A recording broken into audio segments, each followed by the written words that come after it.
Bonjour tout le monde et bienvenue dans le briefing des marchés du vendredi 13 mai 2022. Avant de débuter, je vous laisse prendre connaissance de l'avertissement légal sur les risques.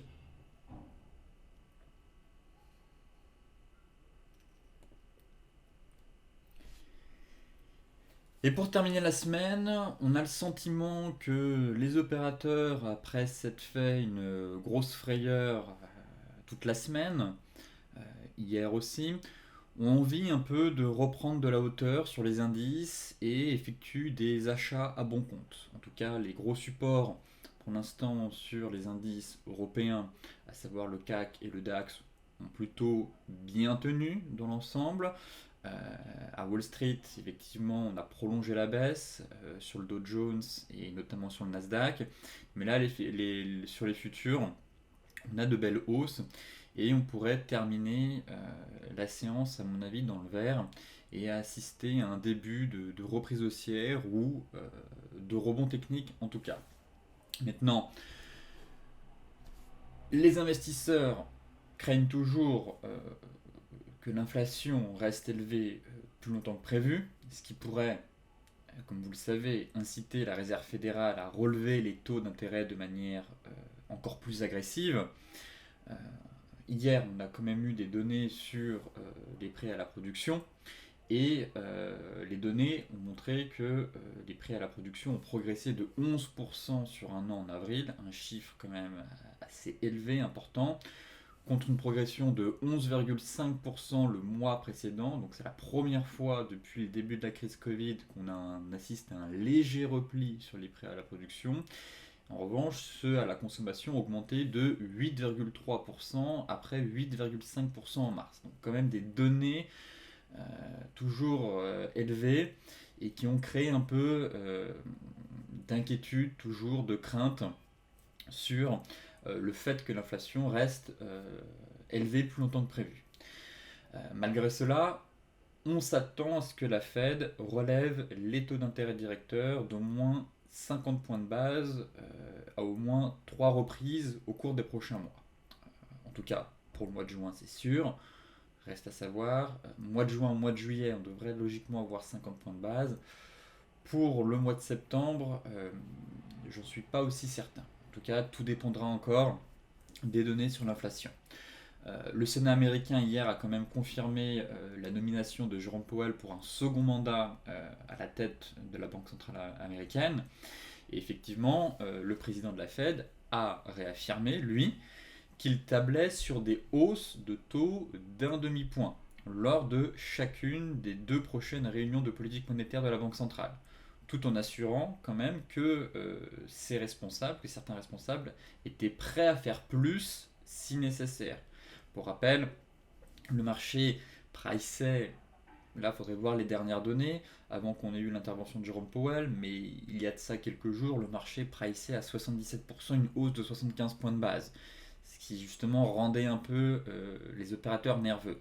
Là, hier, on a eu quelques annonces de Jerome Powell, et lui tient sa feuille de route et affirme qu'au contraire, il ne souhaite pas procéder à 75 points de base, mais à un demi-point. Donc ce qui a permis justement en fin de séance derrière d'avoir un rebond, ce qui explique aussi le fait que les futurs actuellement soient dans le vert. Par ailleurs, on a quand même eu euh, des données encourageantes ce matin pour l'Europe, puisque les places asiatiques ont quand même terminé dans le vert. Je crois que le Nikkei a pris quasiment 2,6%. On profite du rebond qu'on a eu durant la nuit à Wall Street et des nouvelles encourageantes aussi sur les restrictions sanitaires à Shanghai.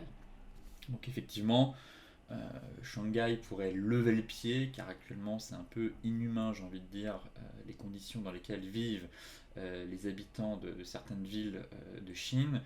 Et effectivement, on a eu des nouvelles plutôt bonnes, ce qui permet de prolonger en tout cas ce rebond. Maintenant, euh, que ce soit les indices européens ou les grands indices boursiers américains, euh, ils s'acheminent en tout cas pour l'instant vers une nouvelle performance hebdomadaire négative sur l'ensemble de la semaine. On va avoir une séance sûrement verte, mais globalement la semaine, elle, devrait s'avérer négative pour l'ensemble des marchés, marquée par une forte volatilité entre les craintes liées à la remontée des taux d'intérêt et les signes de ralentissement de la croissance économique. Maintenant, cet après-midi, concernant les indicateurs macro, la séance à venir sera animée entre autres par la première estimation de l'indice de confiance de l'Université du Michigan, qui donnera justement derrière de nouvelles indications sur l'impact de l'envolée des prix sur le moral des ménages aux États-Unis. Maintenant, dans la partie macro, on va faire un point assez rapide. J'ai fait un top et un flop. Ça concerne justement l'indice Nasdaq, étant donné qu'on est rentré maintenant en bear market depuis un bout de temps. On a quasiment autant chuté que lors du précédent crack lié au Covid, à savoir 30%. Beaucoup estiment effectivement qu'on avait une survalorisation de certaines valeurs. C'était le cas. Mais on entend aussi parler d'un prochain crack, d'une bulle sur les valeurs technologiques. Donc là, moi, ce qui m'intéresse, c'est déjà de comparer les valeurs qui composent le Nasdaq en 2022 par rapport aux valeurs qui étaient dans le Nasdaq en 2000. Car là, je vois beaucoup de graphes circuler en comparant un peu le Nasdaq d'aujourd'hui avec la chute, avec le Nasdaq des années 2000. Maintenant, ce qu'il faut retenir surtout, c'est que dans les années 2000, le Nasdaq était composé essentiellement de coquilles vides. Voilà. On avait des sociétés qui ne faisaient pas de cash. C'était un peu comme les cryptos en 2017.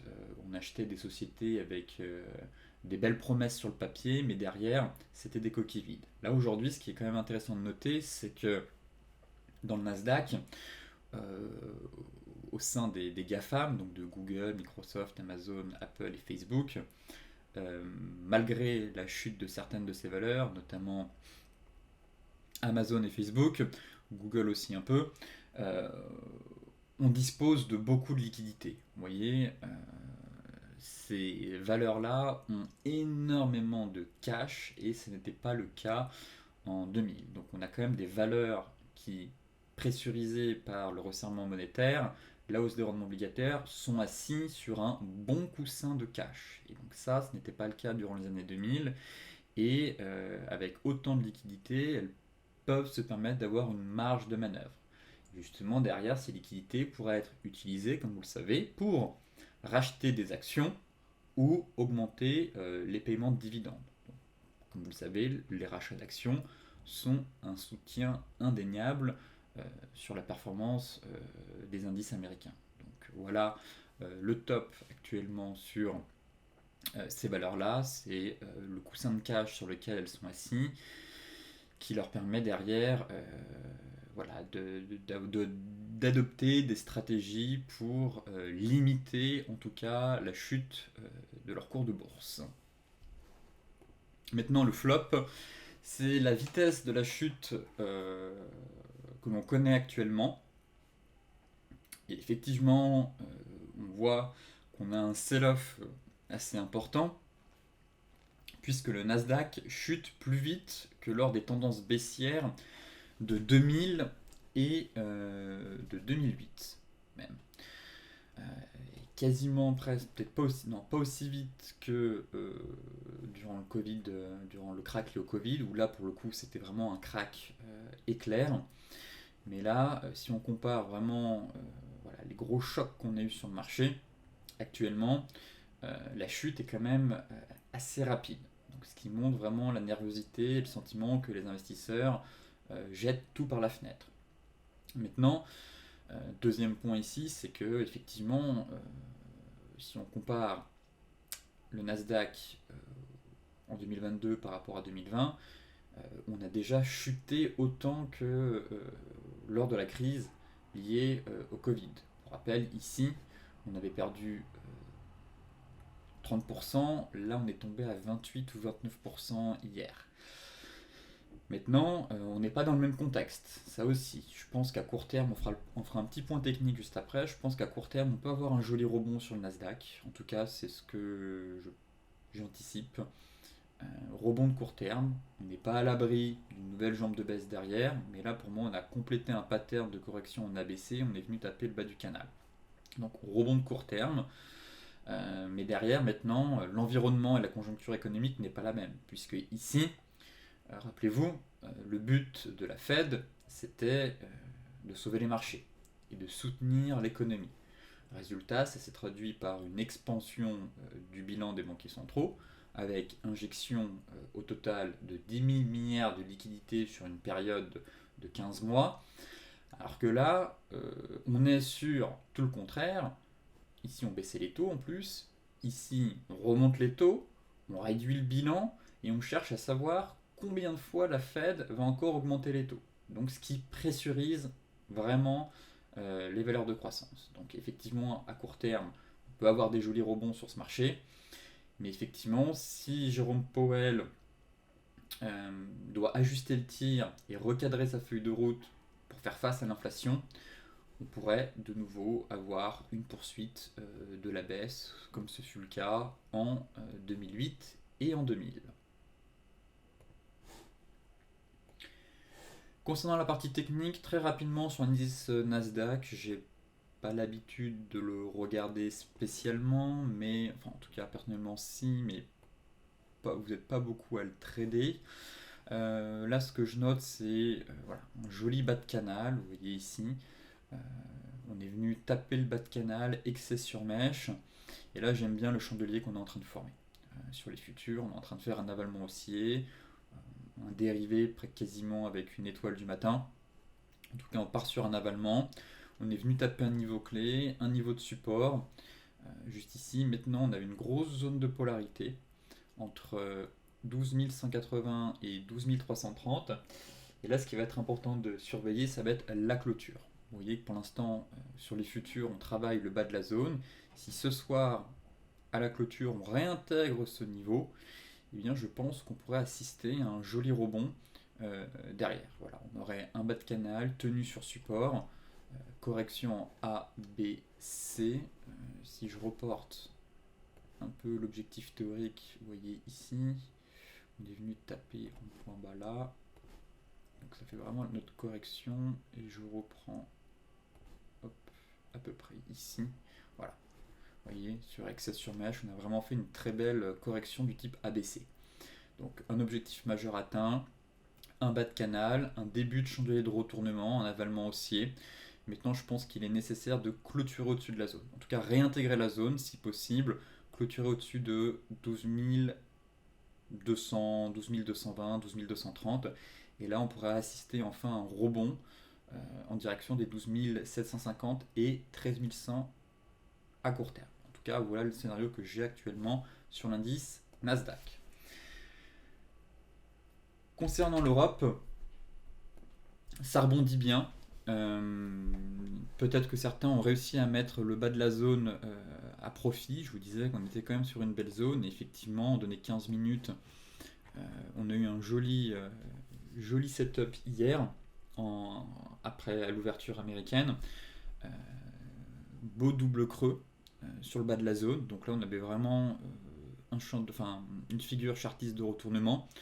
Donc là, peut-être que certains ont vu ce setup. Bas de zone, bas de range. J'évoquais ce range avec vous, le range qu'on avait travaillé à mon avis toute la semaine. Et là, sorti par le haut. Sorti par le haut, on est venu chercher le premier objectif à 6310.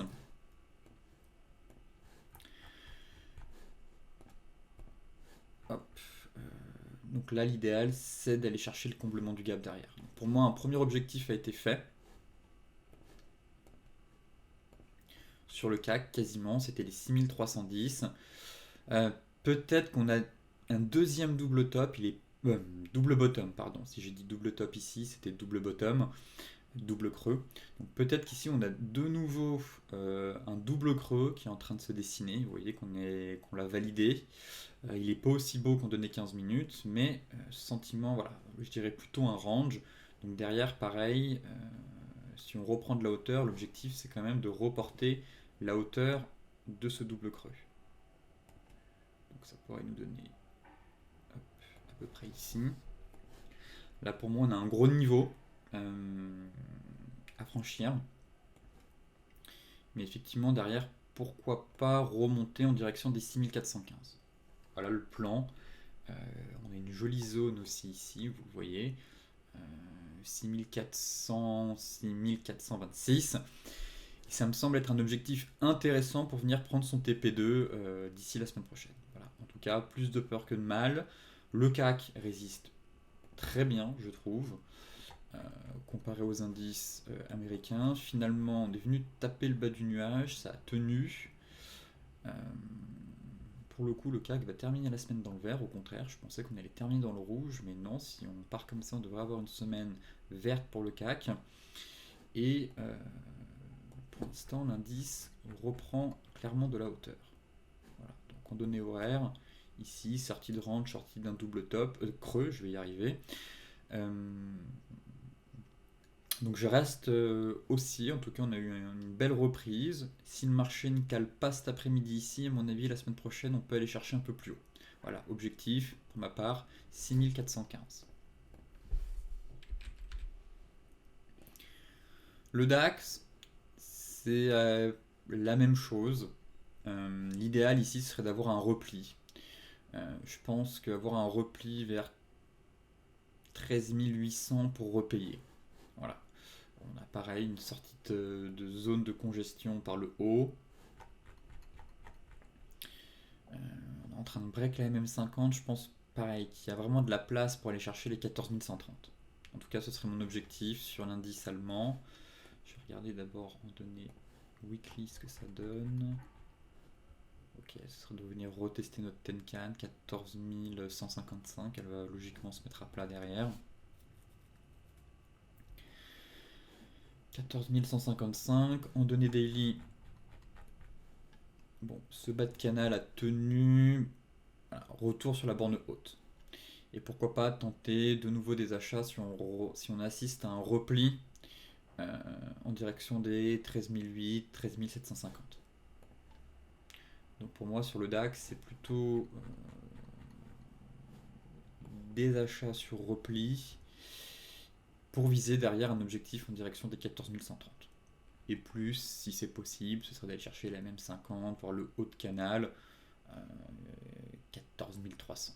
Voilà le plan, mais globalement, des indices qui reprennent des couleurs, de la hauteur. Le pire n'est pas certain, donc à court terme, je tape plutôt sur un rebond des marchés maintenant. Le Dow Jones. On a une belle bougie horaire.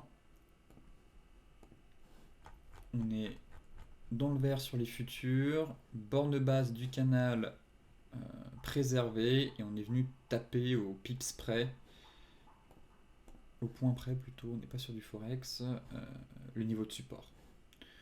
Donc là c'était un petit objectif à aller chercher à mon avis sur excès. On a une très belle zone de support ici, elle a tenu, le bas de canal aussi. Peut-être que si je l'ajuste, voilà, en prenant les mèches, c'est parfait. On est quasiment dessus. Vous voyez, il manquait pas grand chose, sauf si j'ai mal tracé. Non, l'ensemble c'est plutôt bon. Voilà, donc on est venu taper vraiment une zone clé ici, couplée à notre bas de canal. Et là pareil, je m'attends à un rebond sur l'indice Dow Jones. Pour viser de nouveau la borne haute du porte-voix, revenir sur le bas de range, ici vers 36 620. Si on regarde en données 4 heures,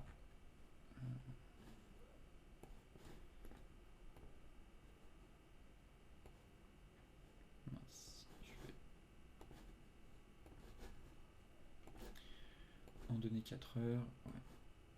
Ouais, donc pas grand chose, mais bon, on a quand même un beau niveau, bas de canal, belle baisse du marché, et si on prend un autre Fibo maintenant, 28,2, 38,2, au moins aller chercher les 38,2. Mais ça correspond quasiment, vous voyez, à notre ancienne borne basse de range. Si on regarde sur les futurs,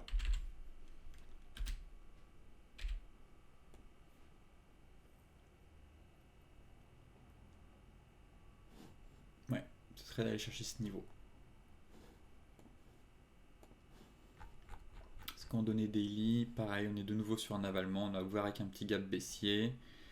Bon, là pareil, si on coupe les mèches ou si on prend le bas de la mèche ici, effectivement là pour le coup on est venu taper. Joli marteau, et là avalement. Donc difficile d'être baissier avec tous ces éléments, l'Europe qui rebondit aussi. Donc là, plutôt chercher des achats avec un objectif en TP1 ici. Voilà, ce serait cette zone. Et si on réintègre le bas de range, on peut aller chercher un peu plus haut derrière. Mais là, j'aime bien ce qu'on est en train de faire. On est venu taper des niveaux clés, excès de peur. Ça repart, des chandelles de retournement intéressants sur le Nasdaq, sur le Dow Jones en USD Daily. Donc je pense qu'on peut enfin assister à un début de rebond sur le Dow Jones. Et ça me paraît pas hallucinant de venir chercher, voilà, de revenir pullbacker ce bas de zone. Et si on réintègre, on continuera notre ascension un peu plus haut. Concernant le Forex, bon, on fera surtout des plans à partir de la semaine prochaine. Je note des choses intéressantes toujours. L'euro et sa divergence sur bas de zone. Donc, là, les plans qui vont m'intéresser, pas de plan de trading sur le Forex, ça va être assez court la revue. J'ai juste deux paires à vous montrer, euro et livre sterling. Donc là, pas de changement, c'est toujours la divergence qui est en place. Et puis l'idéal, ce serait d'éviter d'attendre qu'elle se valide et anticiper cette divergence. Malheureusement, donné 4 heures, j'ai absolument rien. On est juste dans une zone, voilà, mais aucun chantier de retournement. Donc, soit on attend que la divergence se valide, soit on essaye d'attraper l'euro un peu plus tard, un peu plus bas, pardon, soit si ça retombe, qu'on a une belle bougie flux directionnelle, un beau chandelier impulsif, pourquoi pas tenter un achat, vite le protéger, viser la précédente zone. Et à mon avis, si cette zone casse derrière, on va valider la divergence et on pourra reprendre enfin un peu de hauteur. Voilà le plan sur l'euro-dollar. Mais là, pour l'instant, bon, on a tenté, ça retombe, que ce soit en données horaires ou 4 heures, j'ai pas de changement de retournement. Je note juste un début de divergence daily. Mais pour l'anticiper, j'aimerais quand même qu'on ait sur des unités de temps un peu plus courtes un joli chandelier de retournement. En tout cas, des ventes plutôt à éviter. On est quand même bien survendu. On est sur une zone. Donc si cette zone casse, on reprendra les ventes. Mais tant qu'elle tient pour l'instant, je m'attends pareil à un rebond à mon avis de l'euro-dollar sur cette zone. Le GBP, là on arrive dans la zone. Pareil, le GBP face au dollar. À surveiller, plan pour la semaine prochaine. Plan pour la semaine prochaine à surveiller. On a toujours une divergence qui est en place. Tac, vous voyez, elle n'est pas invalidée pour l'instant. Et on approche vers le bas du range de long terme. Enfin, surtout mensuel. Voilà. On a un très très beau range qui est en train de se mettre en place sur cette paire ici. Donc là on arrive quasiment dessus et pour moi c'était le niveau que je surveillais pour enfin tenter un achat sur cette paire. Donc on avait tracé notre zone. C'est un peu le niveau des 1,2150, 1,2075, le bas de range. Et là, pareil, en données daily, eh bien, on commence à se rapprocher et on va sûrement former notre divergence sur le bas de la zone. Donc, pareil, si cette dernière est validée, ça permettra enfin à la livre sterling de reprendre de la hauteur, se payer, prendre un TP ici, et si on casse, viser la même 50. Donc voilà le plan pour la semaine prochaine. Et pareil, difficile d'anticiper pour l'instant une reprise. On reste sur des plus hauts et des plus bas de plus en plus bas, ça dégringole, pas de changement de retournement donné 4 heures. Bon, Laissons la baisse se poursuivre, si on note une stabilisation, et à partir de la semaine prochaine, si on commence à venir taper le bas de zone ici, ça va être intéressant pour commencer à chercher des points à l'achat avec un stop loss sous le bas de notre zone mensuelle, donc sous le bas de range. Le gold poursuit la glissade, ne répond plus, malheureusement. Euh, Bien fait de ne pas me précipiter hier. Je trouvais le chandelier pas convaincant du tout. Euh, pour moi, ça manquait de flux ici. Vous voyez, je vous disais, il fallait vraiment confirmer avec un avalement haussier. On n'a pas eu d'avalement haussier. Derrière, contre-pied, ça tombe. Bon, à mon avis, on va de nouveau se rediriger sur les 1800. 1800. Voilà, cette zone de support qu'on avait ici.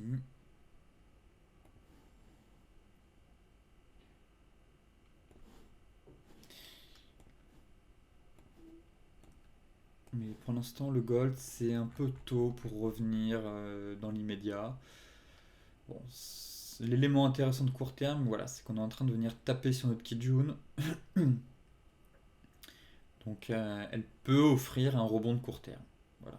Donc, c'est le seul élément que je note via l'Ishimoku, c'est qu'on est revenu tester le haut de la Kijun mensuelle. Bon, pour l'instant, on n'a pas de réaction du marché. En données hebdomadaires, on avait un gros niveau ici à 1800. Là, on tente d'enfoncer la borne basse, on teste le haut de nuage. En tout cas, c'est extrêmement, enfin, c'est baissier pour l'instant, et surtout, on est en train d'enfoncer l'oblique et la MM50.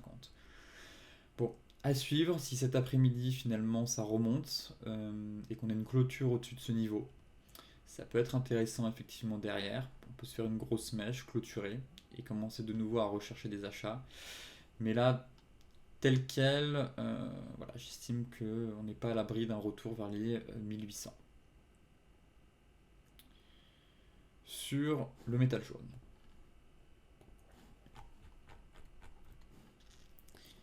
Et là, pour l'heure, ouais, je suis pas fan de la configuration. On a cassé quand même un gros niveau. La MM200, l'oblique haussière. Bon, c'est très survendu, je le sais bien, mais on est au milieu de nulle part ici. Donc, soit on se fait une grosse mèche, une frayeur, on réintègre ce niveau, on se fait une mèche, on préserve la MM200 et l'oblique en clôture hebdomadaire. Dans ce cas-là, ça pourrait être un bon point pour la semaine prochaine.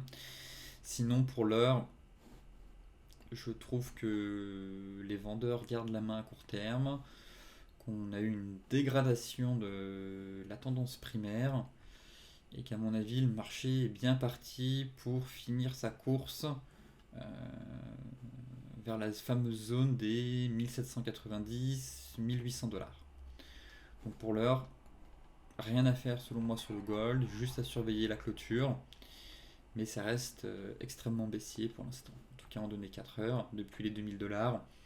Pareil, des plus hauts et des plus bas de plus en plus bas, la dégringolade se poursuit, on ne tient pas les niveaux de support.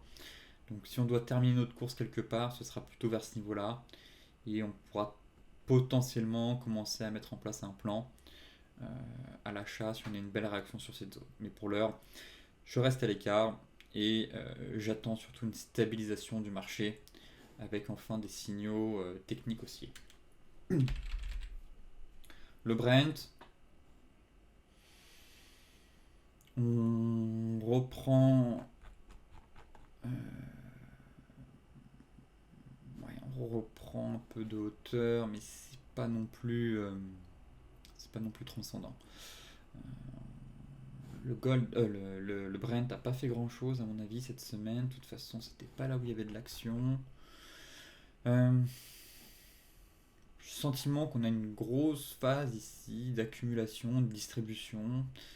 On fait vraiment le yo-yo. Il n'y a pas grand chose à faire sur le pétrole. Je trouve qu'on n'a pas de flux. En cette période de volatilité, je le redis encore, mais il faut aller là où il y a du flux, là où il y a de l'action. On a eu pas mal d'actions sur le pétrole. On n'a plus d'action, c'est pas grave. On a de l'action sur les crypto-monnaies, on a de l'action sur les indices, sur certaines paires de forex aussi. Là actuellement, le pétrole Brent et WTI, il n'y a pas de flux, il n'y a pas beaucoup de flux, il n'y a pas beaucoup d'action. On va pas réussir à attraper des mouvements avec de grosses amplitudes. Donc, encore une fois, je préfère rester à l'écart de ces marchés. Je note un range, donc éventuellement intervenir toujours sur le haut de range ou le bas de range. Bon, on peine à faire des rotations complètes en plus, je trouve. Donc je note surtout une baisse de la volatilité sur ce marché, un marché qui a peut-être est à bout de souffle finalement pour aller plus haut. Euh, donc l'idéal, c'est vraiment d'intervenir une nouvelle fois sur les niveaux clés. Donc là, pour moi, on a une borne haute de range ici et une borne basse de range juste ici. Donc on fera le point si le marché parvient à arriver au-dessus. Finalement, ce chandelier ici de retournement baissier pourrait dysfonctionner, en tout cas à surveiller. Mais phase de trading range et je suggère en tout cas d'attendre les niveaux clés pour intervenir plus sereinement. Voilà.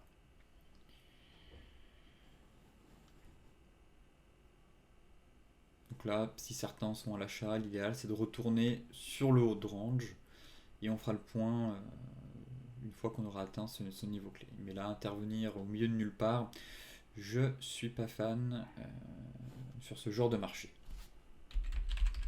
Le light, c'est la même chose. On est sur le bas de zone. Là, on n'est pas vraiment dans un range, plutôt un canal haussier. Donc peut-être qu'on pourrait venir taper l'eau du canal et se dire que finalement, dans les prochains jours, ce serait de venir chercher ce niveau-là. Taper l'eau du canal, les 116 avant de retomber. Et avoir un range plus large, c'est possible. On peut partir dans ce scénario d'un énorme range à venir, d'une rotation complète des prix à l'intérieur d'un canal haussier. Bon. C'est un peu le scénario que j'ai actuellement. Dans ce cas-là, j'attendrai vraiment un retour sur les 116 pour tenter de nouveau une vente et viser un retour sur les 105, puis pourquoi pas viser de nouveau les 94. Voilà. Mais globalement, gros range qui semble se dessiner, assez large, 93, 116. Bon, c'est pas rien sur le pétrole, on est quand même sur un beau range. Et puis,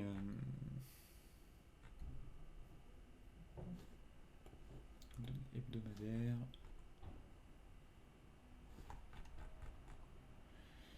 Données hebdomadaires. Bon, on est un peu sur un pendu, mais je préfère les pendus qui sont sur des sommets de marché. Là, on n'est pas vraiment sur un sommet. Je note plus une grosse phase d'hésitation du marché, de stabilisation. Et peut-être qu'on a un marché qui va commencer à consolider, à mûrir un peu, qui a atteint un plafond de verre ici, puis finalement qui est un peu capé. On pourrait avoir une grosse stabilisation du marché dans les semaines à venir à l'intérieur d'un énorme rectangle. Voilà. 97, 93, 116. Donc pour le coup, comme sur le Brent, on attendra un peu plus haut pour mettre en place un plan de trading. Les cryptos, il y a du bon. Il y a du bon sur les cryptos. Alors, la clôture hebdomadaire à surveiller, comme toujours. Elle pourrait être pertinente dans le sens où si on a une belle clôture hebdo, on peut se faire derrière ici comme sur excès sur mèche, vous voyez, on vient chasser la liquidité, tous les stocks, on remonte. Donc là, c'est vraiment, ça montre une phase de capitulation de la part du marché. Donc, belle mèche, on préserve les 30 000 en clôture hebdomadaire, on remonte un peu, on se fait un joli marteau sur bas de range de long terme. Donc ça, c'est un très bon point à surveiller pour permettre derrière au marché de reprendre de la hauteur. Maintenant, en données daily, deuxième élément que je note, qui me plaît bien, c'est la grosse mèche ici sur Doji, la petite divergence qui a été validée. On tente de valider, elle est toute petite, seulement sur 3-4 bougies ici. Vous voyez, si je monte, voilà, ici, elle n'est pas bien grande, mais c'est suffisant car on est sur un niveau clé. Donc le marché est venu taper le gros niveau, sortir tout le monde, ça repart, divergence haussière, et ici on a une étoile du matin doji. Donc des signaux sur l'unité de temps hebdomadaire qui nécessitent d'être confirmés en clôture, mais qui peuvent être quand même très intéressants avec le marteau, pardon. Le pendu c'est l'inverse, c'est sur les hauts de range, les marteaux c'est dans les creux, les pendus sur les tops, les sommets de marché. Donc le marteau sur bas de range hebdomadaire, la dive haussière, l'étoile du matin en cours de formation en données daily. Ensuite, la divergence 4 heures qui a été validée. Juste ici. Donc là, belle divergence 4 heures validée. Qui plaide pour un retracement de 50% de la dernière vague de baisse. Donc un objectif à 33 000. Moi je visais un peu plus haut. Rappelez-vous, on a le gap CME à venir combler. On a lâché ici, on a fait le gap, on a accéléré, et là il y a un gap sur les contrats futurs CME qui est par ici. Donc je vise un peu plus haut, 34 000. Divergence haussière validée. Donc pour moi un TP aller chercher à 33 000. Et ensuite si on descend encore plus bas, et que je cache mon Ichimoku, et que je baisse, hop, ça, voilà. Épaule, tête, épaule inversée. Vous voyez ici, épaule, tête, épaule inversée. Donc vraiment, on vient de faire une analyse sur hebdo, daily, 4 heures, horaire, et on a décelé sur ces 4 unités de temps des signaux haussiers et des signaux techniques de retournement. Donc là, aucune raison d'être baissier. Quand je vois autant de signaux convergents sur plusieurs unités de temps, bien au contraire, plutôt envie d'être haussier sur le BTC et viser un retour, voilà, 33 000 et 34 000 pour venir combler le gap CME. Donc voilà mon plan que j'ai actuellement sur le BTC. Peut-être que certains ont tenté ici l'épaule tête épaule inversée avec la réintégration, un stop loss par ici, vers les 28 000, pourquoi pas. Et derrière, ça offre quand même un bon ratio pour aller chercher 33 000, 34 000. On se protège très rapidement, on remontera le stop, et puis si derrière ça peut aller plus haut, et bien tant mieux, ça offre quand même un super ratio. Donc voilà le plan sur le BTC actuellement. L'Ethereum, pour terminer. Là, c'est pareil. Belle réaction sur mèche comme ici, vous voyez, belle mèche, derrière c'est reparti, belle mèche, et là on est venu faire la même chose. Donc pour moi, capitulation de la part du marché ici, grosse mèche, ça rebondit sur notre zone.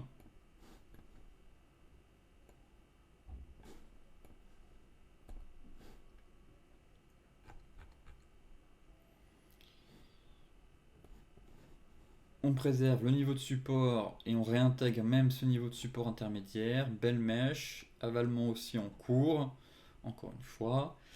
Et je pense qu'en données 4 heures, on a aussi une divergence qui est en train de se valider doucement, ici. Voilà. Donc là, l'objectif pour moi sur l'Ethereum, c'est de retourner à 2400.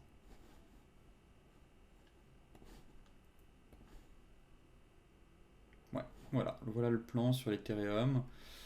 Objectif 2400, allez un peu moins, 2370. Belle divergence, c'est reparti, des signaux intéressants. Peut-être que certains ont tenté l'achat sur le bas de zone ici. Pour l'instant, ça repart bien. Sur le BTC aussi, c'est une belle tête. Et donc, les 50% correspondent. La moyenne mobile 50 viendrait petit à petit se mettre ici. Et ça correspond à une zone technique, l'ancienne zone ici. Donc pour moi, place au rebond sur les cryptos maintenant, avec un objectif 33 à 34 000 sur le BTC et 2300, 2400 sur l'Ethereum. Sur ce, je vous souhaite une excellente journée, de bons trades, un excellent week-end et je vous dis à la semaine prochaine pour un nouveau point complet sur la planète finance.